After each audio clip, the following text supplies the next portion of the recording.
But tonight we're on our 7th class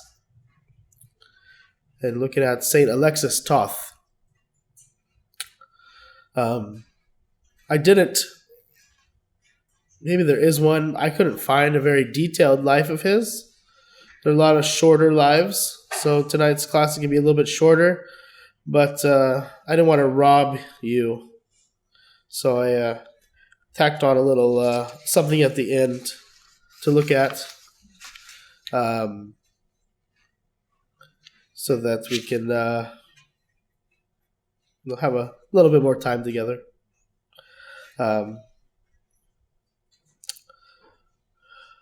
Let's look at St. Alexis now.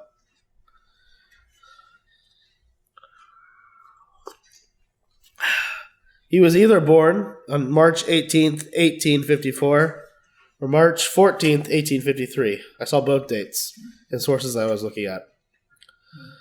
He was born in the Austro-Hungarian Empire, in what is now modern-day Slovakia, in a Carpatho-Russian family, and into a priestly family. His parents were the priest George. His mom was Cecilia.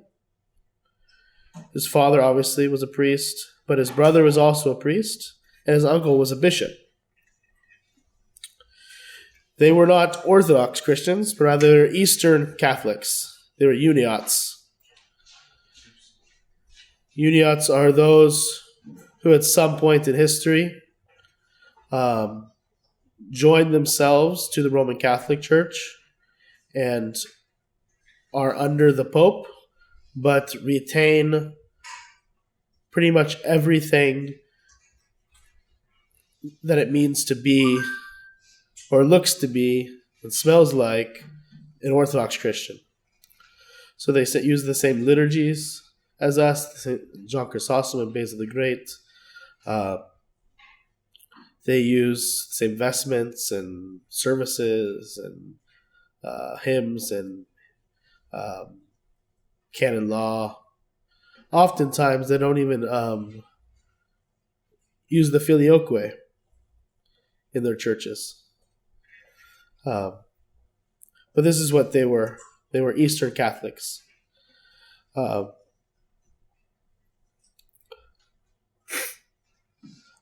As a child, he received an excellent education, and he knew a number of languages. He learned Carpatho-Russian, Hungarian, Russian, German, Latin, and he had a reading knowledge of Greek.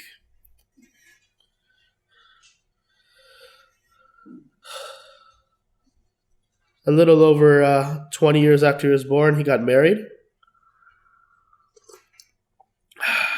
to his wife, Rosalie Mihalic, and shortly thereafter he was ordained to the priesthood. So here's another discrepancy that I couldn't figure out, but he was either married on April 18th, 1878, or ordained to the priesthood on April 18th, 1878. Either way, he was ordained not long after he was married. And he was ordained by his uncle, Nicholas Toth, the bishop.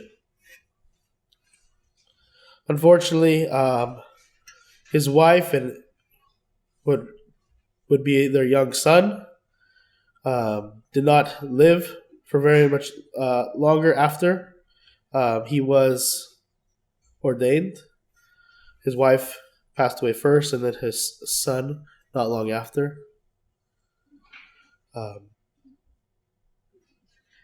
Which left him a widower. And in May of 1879, he was appointed to be the secretary to the Bishop of Prešov and the administrator of the diocesan administration. While at the same time, he was also a director of an orphanage and a professor at the Prešov Seminary, where he taught church history and canon law. And this continued for 10 years until October 1889. When he was sent to the United States, and he was appointed as the pastor of St. Mary Church in Minneapolis, Minnesota.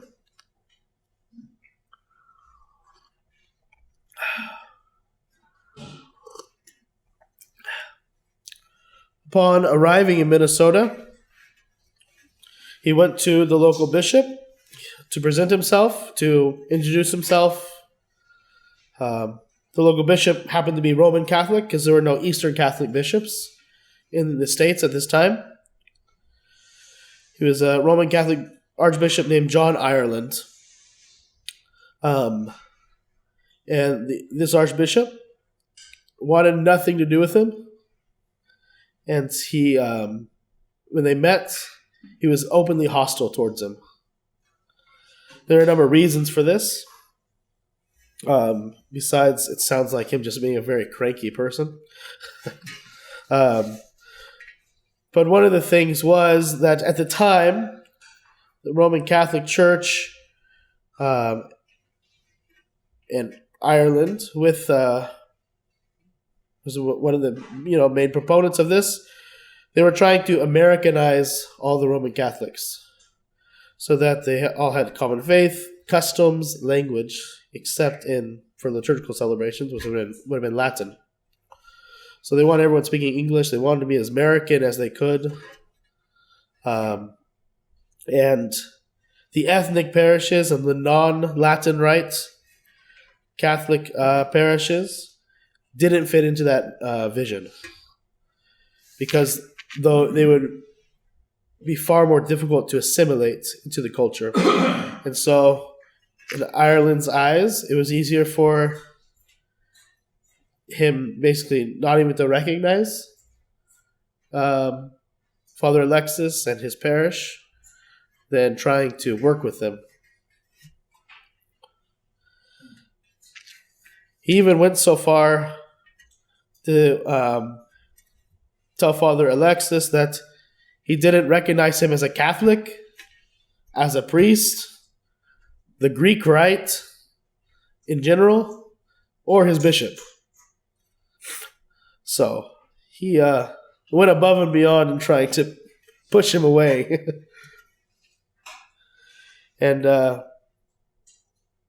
he also sent a letter to all his parishes not to recognize Father Alexis, not to attend his parish, and not to receive any priestly or pastoral administrations from him. Quite the guy. He's I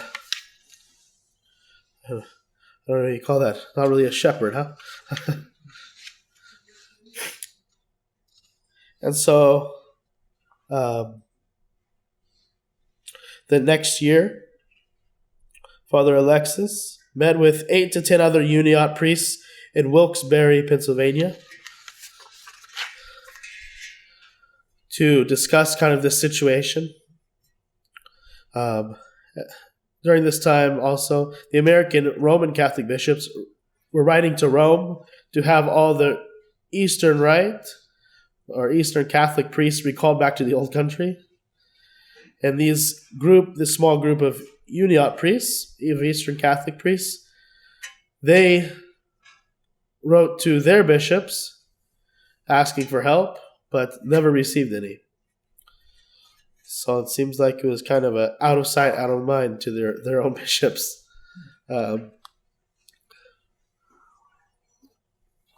Because of all this uproar, all the dissension and troubles, Father Alexis thought he would eventually be deported and have to go back to Slovakia. And he prepared himself and his parishioners for it, telling them, I'm probably going to have to go back, be aware. But they wouldn't have anything of it. They refused to accept losing him. And it was at his parishioners' insistence that they would make contact with the Russian Bishop of America at that time, who was Bishop Vladimir. We've heard about in a few other lectures. Heard about last week, or was it last week or 2 weeks ago, with St. Raphael. He brought St. Raphael to America. And we heard about him with St. Sebastian. He helps St. Sebastian as well. So it was this Bishop Vladimir who was in San Francisco at the time as the bishop of the American diocese here. And because of their insistence, the parishioners' insistence, they made contact with him. And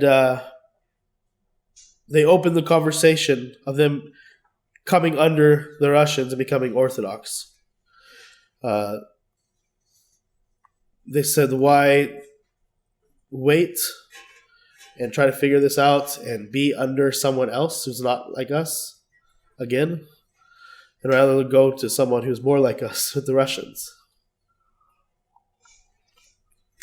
Someone who understood their culture and their language better. And so in February 1891, Father Alexis journeys to San Francisco to meet with Bishop Vladimir. And then the next month, Bishop Vladimir journeys to Minneapolis to meet with the parishioners of the St. Mary Church. And during that trip, he received into the Orthodox Church Father Alexis and his entire parish, 361 parishioners. So that was in March 1891. But while they were Orthodox, fully Orthodox, and had been received into the church, they weren't officially recognized and accepted as a parish of the Diocese of Alaska and the Aleutians until the next year. Because Bishop Vladimir, I believe he had to travel back to Russia, present, all his work he's been doing and kind of explain the situation of what had happened. So it took a while for them to actually be incorporated into the diocese officially. At the time, the Russian Holy Synod had no clue that there was a presence of Uniots in the U.S., but they were very positively disposed towards them and receiving them and whoever wanted to come into the church. This mass conversion of Father Alexis' parish was a great encouragement to the other Uniot parishes at the time, but it also made him some enemies. He was accused at times of selling out his Carpatho-Russian people and religion to the Muscovites for financial gain. And though he did actually start making a stipend when he came under the Russians, which he had not previously had before, a salary or any kind of financial support. It wasn't a lot still. So even from the time that he was received into the Russian church, until the first check came, basically, which took a while, he was working at a bakery trying to support himself. And though he had very little himself, he would try to find opportunities to give alms to the needy, especially other clergy who were even worse off than he was financially.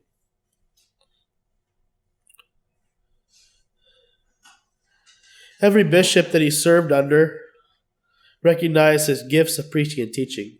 So he was under Bishop Vladimir, Bishop Nicholas, which we heard about in one of the lectures. I don't remember exactly which one. Maybe the St. Sebastian one as well. Under St. Tikhon, and then under Bishop Platon, maybe. But they all recognized he had a lot of gifts for teaching and for speaking.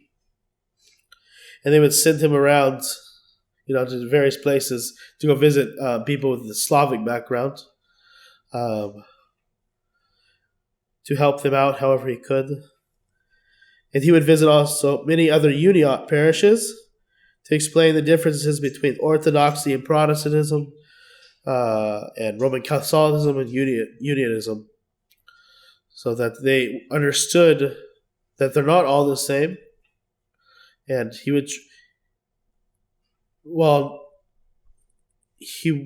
wasn't trying to force anything, but he wanted people to be knowledgeable about what was happening and, between the different churches and what the different beliefs were. He always, as a good, Orthodox Christian, especially a priest, he made sure to tell them that Orthodoxy was the only true church, Though he also counseled his people not to, enter into debates or arguments, and to treat everyone with respect.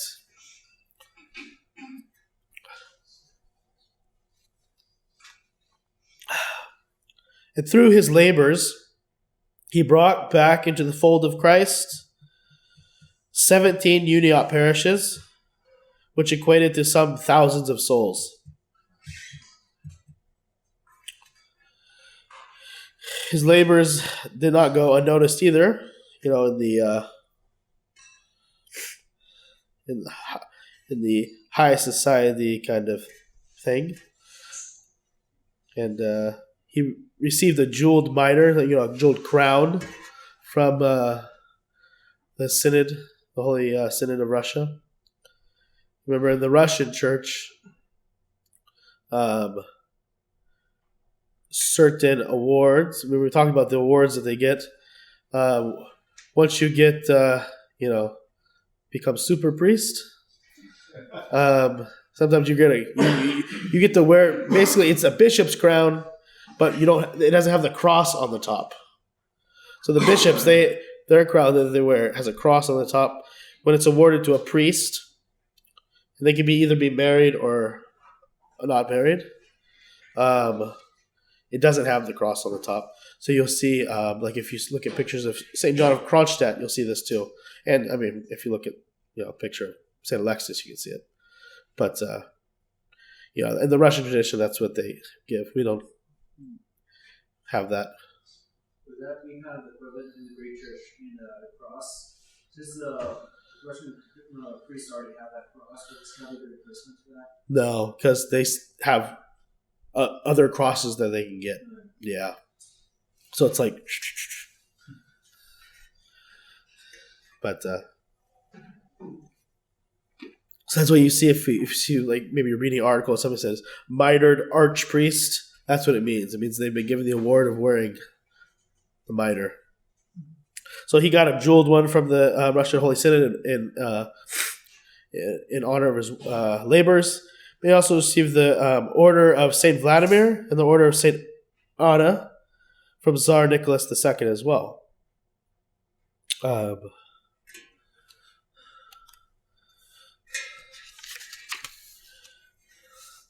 In 1907, he was considered for ordination to the episcopate, but he turned it down with the advice that the honor should go to a younger candidate. And then at the end of 1908, after a number of health complications, his health started to decline.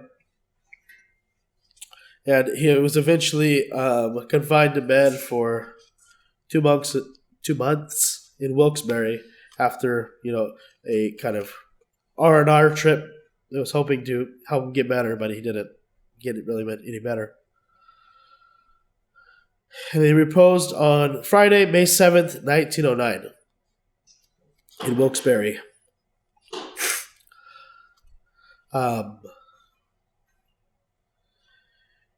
And now, today, his relics can be venerated at St. Tikhon Monastery in South Canaan, Pennsylvania, which is, I think like 40 minutes from Wilkes-Barre.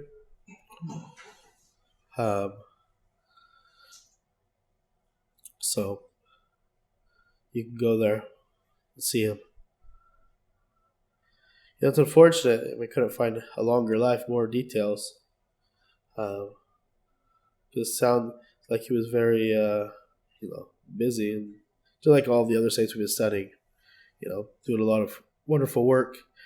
And it seemed like he did a lot of writing, but I couldn't find any of that either.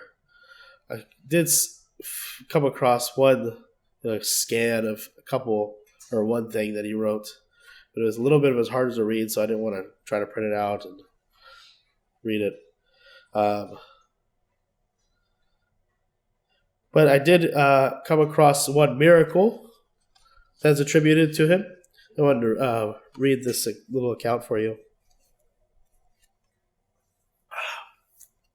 January 1930, 1993. Excuse me. There was a certain man who prayed to Saint Alexis to help him obtain information about his son, from whom he had been separated for 28 years. Placing his confidence in the saint's boldness before God, he waited in answer to his prayer, and the very next day the man's son telephoned him. It seems the young man was in church when he was suddenly filled with an overwhelming desire to contact his father. He had been taken to another state by his mother, and she changed his name when he was a child. And that's why the father was unable to find him for so long. Having learned from his mother that his father was an Orthodox Christian, he was able, with the help of an Orthodox priest, to obtain his father's phone number in the distant city. And as a result of the call, the young man later visited the father, who rejoiced to see what sort of man his son had become. And the father gave thanks to God and St. Alexis for uniting him with his son. That was a nice account.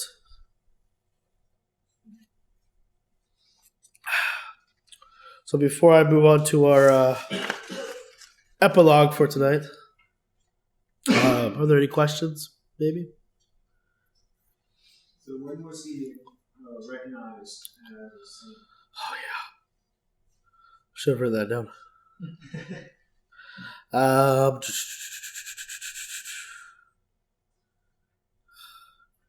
can vaguely see it in my head, but not clear enough to tell you. I'll look it up after. Because now I'm curious again. Would a Slovakian Union worship more like the Russian liturgy? Yeah. Okay. Yeah. It would definitely be more Russian. Okay. It would probably be in Slovakia, which is the same for both of them. Yeah, it's possible, yeah. Yeah, so there are two main Unions, two main Eastern Catholics. It was canonized in 94. In 94. Okay. Perfect. Which are the Eastern Europeans. So there's Ukrainian Eastern Catholics, there's different kinds. There's also the Maronite. No, Melkite. I think they both are. I don't remember off the top of my head. One of those two. Or maybe both. Are also Eastern Catholics, but they're from the Middle East. They come from Antioch. And they, in general, have, do everything the same that we do. So those are the two main kinds. There's no other. Eastern European and the Lebanese, Syrian kind of ones. But there's no Greek Eastern Catholics or anything. Thankfully, we have enough. Yeah. No more.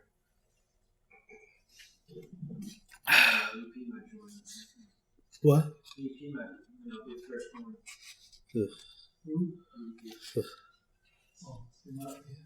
I think there's at least one Maronite parish in Austin. In Austin? Yeah. Huh.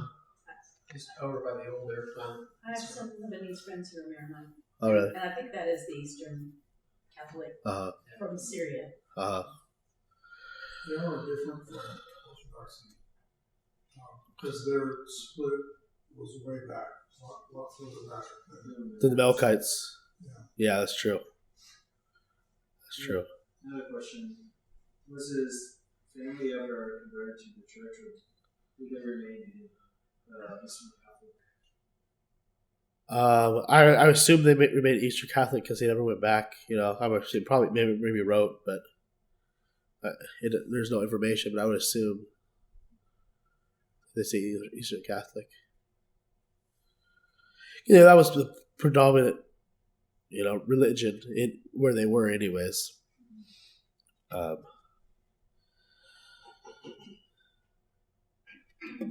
50 doesn't seem that old for a bishop. So I wanted to go to a younger person. He was born in, 1854? Yeah, something like that. 2009, so he was only 55. Yeah.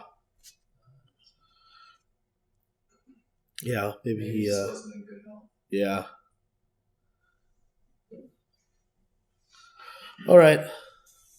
So, what I tacked on to the end of this to lengthen our time together was I listed out all the other saints that we didn't go over who have, at least for however brief a time, have been on our continent. And I just put, a couple little things to kind of tell you who they are, what happened to them, or whatever it is. Just to give you an idea. So we're going over 8, and I've got 2, 4, 6, 2, 4, 6, 8, 10. So 10 other saints who were here at some point in their lives. I just thought it'd be nice to go through them. Almost went over, other non-saints, but kind of holy people who've been here, but I didn't. So the first is Saint Alexander Hotovitsky. He was a missionary to America. He was martyred by the Bolsheviks. Came to America, then went back to Russia before the revolution, and then he was martyred in the revolution, or shortly after the beginning. Then there's Saint Basil Bartige. I don't know.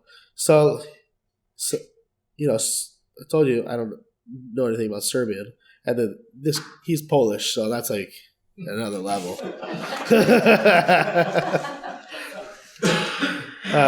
But he was a Polish missionary priest who spent some time in the States and then moved back to Poland, and he was martyred at the end of World War II. There's Saint Jacob Netsetov, who was an Aleutian native-born missionary priest who continued St. Innocent's work in Alaska. There's St. John Kocherov, who was a missionary to America, who was also martyred by the Bolsheviks. St. Juvenali of Alaska, the missionary to Alaska. Remember, he was with the first group that came here with St. Herman, and he was martyred by the natives up there. Then there's St. Medari, who's the first Serbian bishop of the U.S. and Canada, and he was glorified with St. Sebastian. We didn't go over his life, but they were glorified at the same time as saints. There's St. Peter the Aleut, who was martyred by the Roman Catholics. There's St. Seraphim of Uglich, who was a missionary to Alaska under St. Tikhon, and then later martyred by the Soviets after he went back. Then there's St. Barnabas, the New Confessor. He was an American-born Serb. He was born in Gary, Indiana, but I think before he even turned 10, his family moved back to Serbia. And he suffered under the communists in Serbia, with tortures and all that. And then there is Saint Anatoly of Irkutsk, who was a missionary to Alaska, and he was also, as the theme goes, martyred by the Bolsheviks. But we've had a lot of, holy people walk our lands, whether for a long or a little bit of time.